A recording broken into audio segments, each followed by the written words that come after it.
This is a deeply evocative and layered piece of microprose. Structurally and visually, it functions like an intentional piece of digital art, combining a stark, moody image with a poetic caption that plays with memory, sensory anchors, and underlying grief. Here is an in-depth thematic and psychological breakdown of what is happening in this piece. 1. Visual and textual analysis. The title, Milk and Hone, STLY. This is a brilliant bit of wordplay.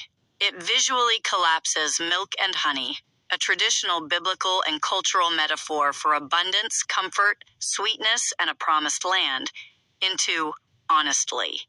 By intersecting these words, the title suggests that sweet memories are being examined through a lens of raw, unvarnished truth. It hints that extracting the honey, or the comfort from the past, requires a painful, honest confrontation with reality. The image shows birds perched on a wire, partially obscured by heavy, dark, churning clouds. The birds often represent perspective, freedom, or thoughts resting temporarily. The sky.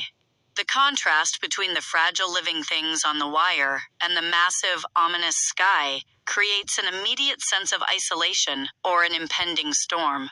It mirrors the text. A small, fragile, warm memory suspended inside a heavy, dark, emotional landscape. 2. Psychological breakdown and themes. The sensory anchor, the screen door effect of memory. Did you ever have a song that reminded you of sunny days? For me, it was the way the trees seemed to applaud me for laying in the grass. Psychologically, the narrator begins by anchoring themselves in a highly specific, nostalgic sensory memory. The idea of trees applauding is beautiful personification. It suggests a time when the narrator felt entirely safe, accepted, and celebrated by the world around them just for existing, laying in the grass. This represents a core human need: unconditional belonging and rest. The shift to disorientation. To fill my chest.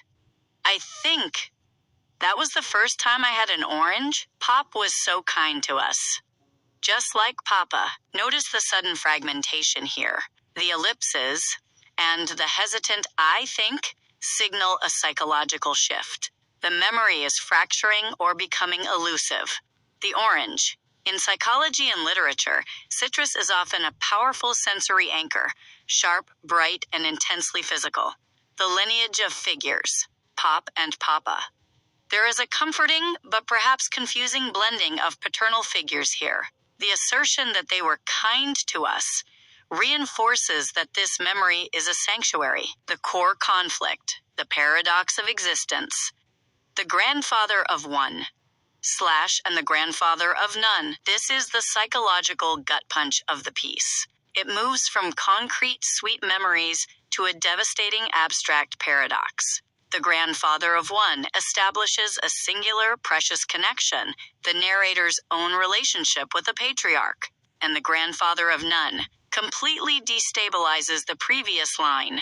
It introduces an intense theme of absence, erasure, or finality. It implies that while the memory exists vividly for one person, the physical reality or the legacy has vanished into nothing. It captures the haunting grief of being the sole keeper of a specific history. If only one person remembers, does it still exist? The cryptic sign-off. 1611 @/dem. The use of specific codes, timestamps, or initials at the bottom acts as a psychological seal. It grounds the abstract grief into a specific time, place, or identity, signaling that while the prose is shared publicly, the true key to its meaning remains deeply personal and private. Overall impression, this piece beautifully captures the anatomy of nostalgia mixed with grief. It shows how a mind reaches back into the sunny, sweet past, milk and honey, to find comfort, only to run right into the sharp edge of present absence, grandfather of none. It's beautifully written, utilizing a dreamlike stream of consciousness style that feels incredibly authentic to how human memory actually handles loss. What inspired the specific contrast between the grandfather of one and none here? Is it about a loss of connection or the fading of a generation?